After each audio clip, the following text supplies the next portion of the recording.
아니, 세상이 이렇게 돌아간다고? 이거 그냥 과학 아닌데? 모든 물질은 원자로 이루어져 있다. 이 말 고대 그리스 철학자 데모크리토스가 처음 했어. 그땐 그냥 이론이었지. 과학자들이 그걸 파고들기 시작했어. 근데 파면 팔수록 자꾸만 이상한 일이 생기기 시작해. 1897년 영국의 물리학자 톰슨이 전자라는 걸 발견해. 원자는 더 이상 쪼갤 수 없다는 기존의 생각을 깨트리는 계기가 되지. 그리고 1911년 그의 제자 어니스트 러더퍼드는 전자가 중심인 양성자 주위를 행성처럼 돈다고 생각했지. 문제는 여기서부터야. 1913년 양자역학의 아버지인 닐스 보어가 말해. 전자는 정해진 궤도만 돌 수 있어. 그리고 궤도를 바꿀 땐 에너지를 흡수하거나 방출해. 이게 바로 양자도야. 궤도 사이를 그냥 통째로 뛰어넘어 버려. 여기서부터 고전 역학파들은 당황하기 시작해. 아니, 규칙이 어딨는데? 규칙이 없잖아. 1924년 프랑스의 과학자 루이드 브로이가 전자도 파동일 수 있다고 주장해. 왜냐하면 아인슈타인이 빛은 입자이면서 파동이다 라고 했었거든. 그래서 에르빈 슈레딩거는 이걸 수학적으로 풀어내려고 파동 방정식을 만들어. 근데 그걸 본 막스 보르니가 이거 확률인데? 결론은 전자는 여기 있다가 아니라 어디쯤에 있을 확률이 높아 로 바뀐 거야. 즉, 입자이면서 파동이다. 이때부터 과학자들 난리가 남. 1927년 하이젠베르크가 선언해. 전자의 위치와 속도를 동시에 측정할 수는 없다. 왜냐? 관측을 하려면 빛을 쬐어야 하는데 전자가 너무 작아서 그 빛조차 영향을 주는 거지. 즉, 보는 순간 결과가 바뀌어 버리는 거야. 이걸 불확정성 원리라고 해. 확정이 안 됐다. 불확정성 원리. 이거 이따가 한 번 더 말할 거니까 꼭 기억해 두기. 결국 관측하기 전까지는 모든 게 가능성인 파동의 형태로 존재하다가 관측하는 순간 현실이 정해진다는 거지. 그리고 전설의 실험이 등장해. 바로 이중 슬릿 실험. 전자 하나를 두 개의 틈에 쏘면 입자라서 벽에 두 줄이 만들어질 줄 알았는데 여러 줄의 간섭 무늬가 만들어진 거야. 즉, 파동처럼 퍼졌다는 거야. 그런데 관측 장비를 달면 갑자기 입자처럼 행동해. 두 줄로 나온다는 거지. 관측 안 하면 파동, 관측하면 입자. 결국 상호작용을 하면 하나로 정해진다. 슈레딩거는 이걸 비꼬듯 실험 하나를 제안해. 상자 안에 고양이와 1시간에 50%의 확률로 독극물이 퍼지는 장치가 같이 들어있어. 이게 바로 슈레딩거의 고양이야.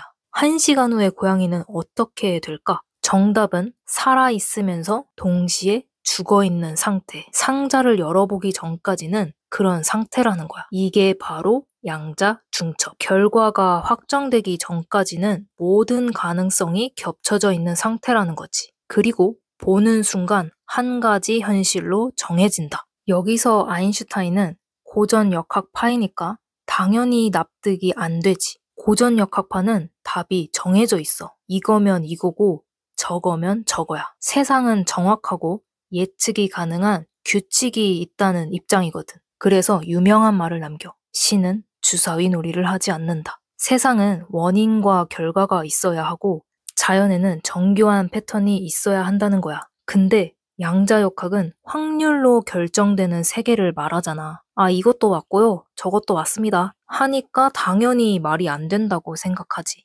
근데 결국은 고전 역학도 맞고 양자 역학도 맞아. 고전 역학은 이 세상이라는 결과를 만든 법칙이고 양자 역학은 가능성과 자유의지에 관한 것이다. 이제 이해가 됐어? 언니 양자 역학 공부하느라 힘들었다. 자, 그럼 내친 김에 양자 얽힘으로 가보자. 얽힘 상태에 있는 두 입자. 하나의 상태가 결정되면 다른 하나도 즉시 동시에 결정돼. 설령 그 거리가 우주 반대편이라도 말이야.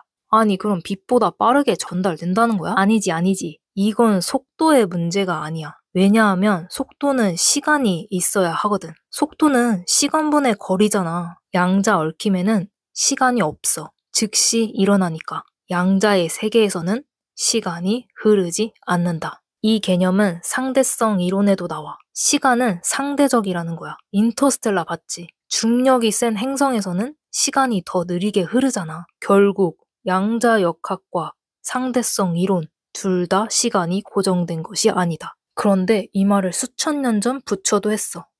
지금만 살아라. 현존해라. 부처는 이미 알고 있었던 거지. 시간은 허상이고 진짜는 지금뿐이라는 걸. 정리해볼게. 모든 물질은 원자로 이루어져 있고 그 원자를 쪼개어보니 전자가 있더라. 전자는 관측이라는 상호작용을 하기 전에는 파동처럼 존재하다가 상호작용하는 순간 입자로 변해. 우리는 이걸 가능성의 세계와 선택의 자유의지라고 부르기로 했어요. 나에게는 무한한 가능성이 있지만 내가 자유의지로 하나를 선택하면 하나의 값으로 정해지더라. 여기서 좀만 더 들어가 보자.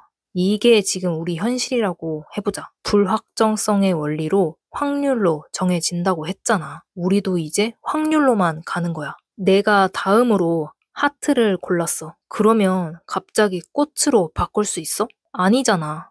하트 골랐으면 끝이잖아. 그러면 결국 돌이킬 수 없는 지점이 생기더라. 절대로 다시 돌아갈 수 없는 지점인 0%의 확률 지점이 생기더라. 여기서 갈라지는 거야. 이게 뭐다? 평행우주다. 우리가 선택하지 않은 나머지 가능성들은 다른 우주에서 그대로 펼쳐진다는 해석. 이게 바로 다색의 해석이지. 즉, 나는 지금 이 우주에서 국밥을 선택했지만 다른 우주에선 샐러드를 선택한 내가 존재한다. 이게 과학자들이 말하는 거고 더 이상 공상과학이 아니야. 그리고 이 모든 걸 수천 년 전 부처는 한 단어로 요약했어. 무상.